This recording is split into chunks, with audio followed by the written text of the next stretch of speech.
Depeche Mode gave an interview to a big named TV network here in the US.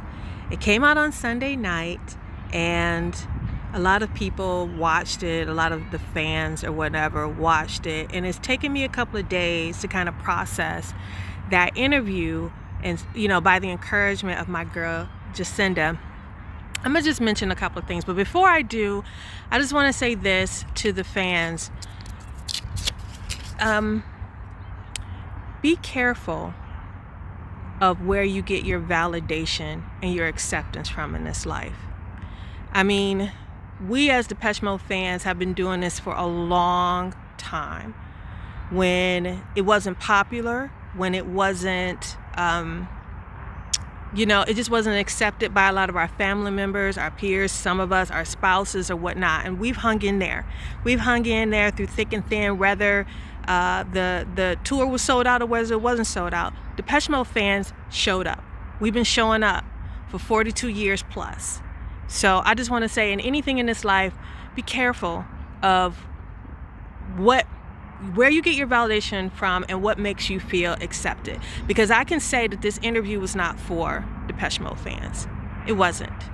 It was for the network. And here's the thing, is that I'm not even going to mention all the shade that was thrown in that interview. All the shade that was thrown in that interview. Things that were not mentioned. Persons who were not mentioned.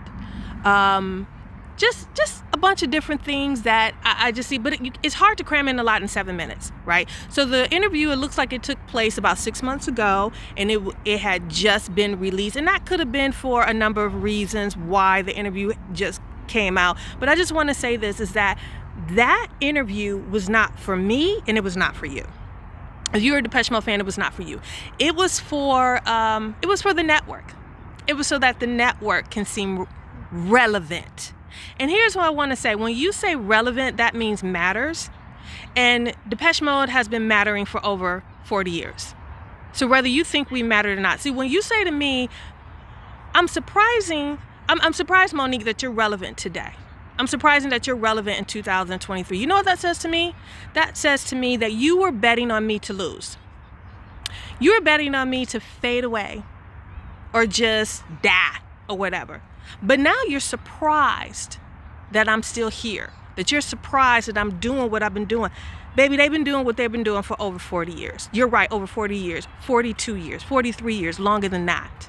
Okay? So I just want to say for, the people that I know, we watch these interviews because we eat up everything that's Depeche Mode. We love to hear what they're saying because we want to catch if they're saying something new. The great thing about that interview is that it was very clear that this is not going to be their last tour. This is definitely not going to be their last tour. So get your monies ready, get your money saved for the next records that they're going to put out, for all the collaborations that's going to come after this. But just be prepared for that. And let's not be so quick to think that certain people, whether they interview our favorites or not, that they're for us, that they're for that success. Because when that money started to come in, then all of a sudden networks, they want to be all about it. They want to be all about it. When it's our money, it's our stuff.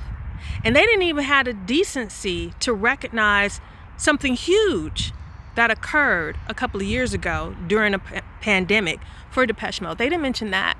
So I'm thinking, like, who wrote this? Was Luke Burbank, did he write it? Did the network write it? Like, who? What? Now, there may be a whole different, it looks like the interview was a lot longer than that, but what they decided to put out showed me a lot.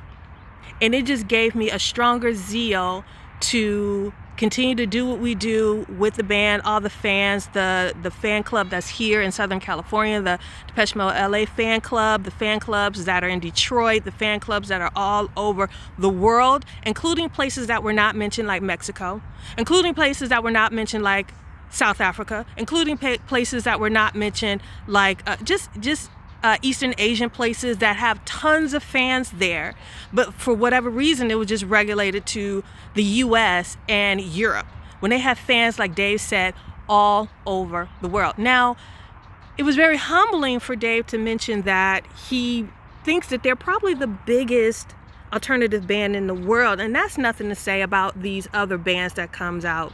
Oh, let me mention this before I say this. All the bands that are playing fairs and casinos, we love you. We love you. We know you're still hustling. We know you're still out there, and we love you.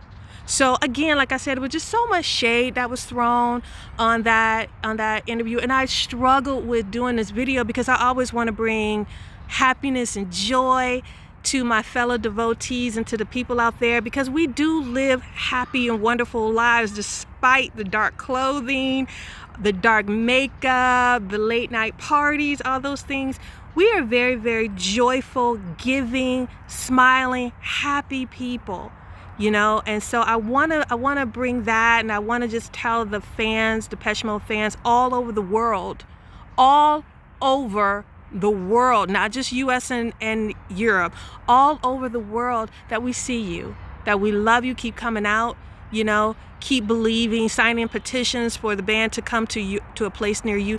Keep doing that, because a lot of it is logistics, a lot of it is union, a lot of it is the band can't get there because they don't have the infrastructure in place to hold them. But keep praying, keep believing that they will come to a town near you. But again, let's just watch where we get our acceptance and our validation now, because we too grown for this. We too grown for this. So I love you, fans. I love all my devotees out there, and we're just gonna keep doing what we do. All right.